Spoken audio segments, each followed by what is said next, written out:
बहुत पहले की बात है। तारापुर गांव के पास एक सुंदर सा जंगल था। उस जंगल में एक प्यारी सी चींटी और एक सुंदर सी चिड़िया रहती थी। वो दोनों अच्छी पड़ोसी थे। चिड़िया का घोंसला और चींटी का घर पास पास था। सुबह होते ही वे अपने अपने काम पे निकल जाते और शाम को वापस लौट आते थे। हर दिन की तरह चिड़िया अपने काम पर जाती है। उस दिन जंगल में एक दुष्ट शिकारी आया।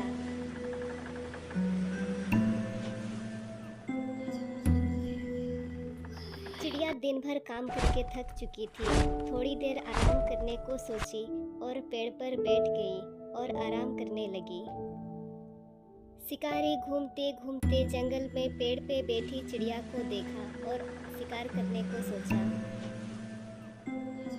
उसी वक्त वहीं से चींटी गुजर रही थी।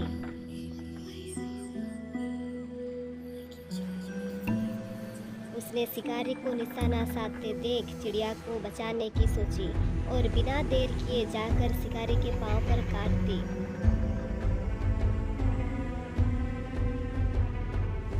जिससे शिकारी का निशाना चूक गया और शिकारी दर्द के मारे चींटी चींटी चिल्लाने लगा और पेड़ में बैठी चिड़िया फुर करके उड़ गई। इस तरह चिड़िया की जान बच गई।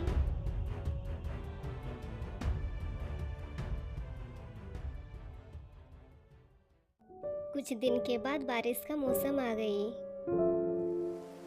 बहुत जोर की बारिश होने लगी।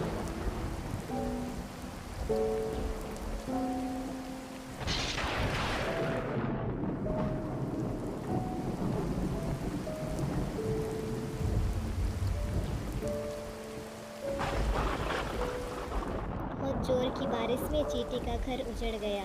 चींटी बेघर हो गई और रोने लगी।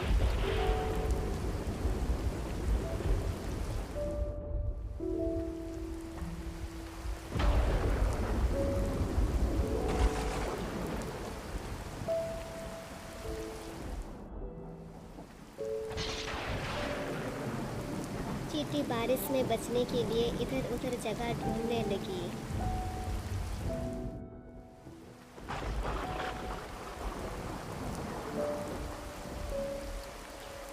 ढूंढते ढूंढते वो एक नदी किनारे पहुंची।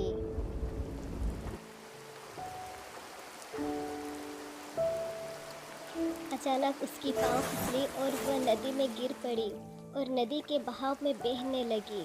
वह बचाओ बचाओ चिल्लाने लगी। बारिश की वजह से उसकी चिल्लाने की आवाज़ किसी ने नहीं सुनी।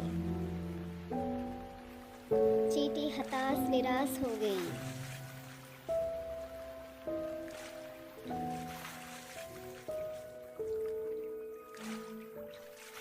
थोड़ी देर के बाद जब बारिश रुक गई तो चिड़िया उसी नदी के पास से गुजर रही थी।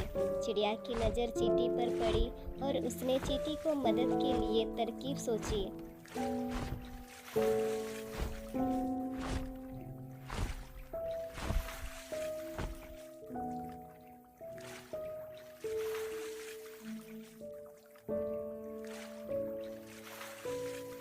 और एक पेड़ से पत्ता तोड़कर चींटी को दी।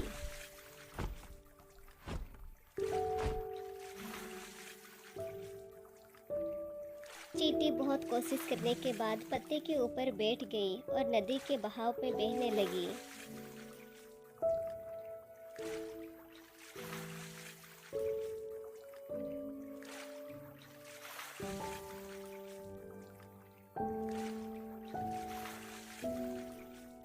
चींटी पत्ते पे सवार होकर नदी के किनारे पहुंच गई और इस तरह चींटी की जान बच गई। चींटी ने उसकी जान बचाने के लिए चिड़िया से आभार व्यक्त की और चिड़िया भी उस दिन के लिए शुक्रिया बोली।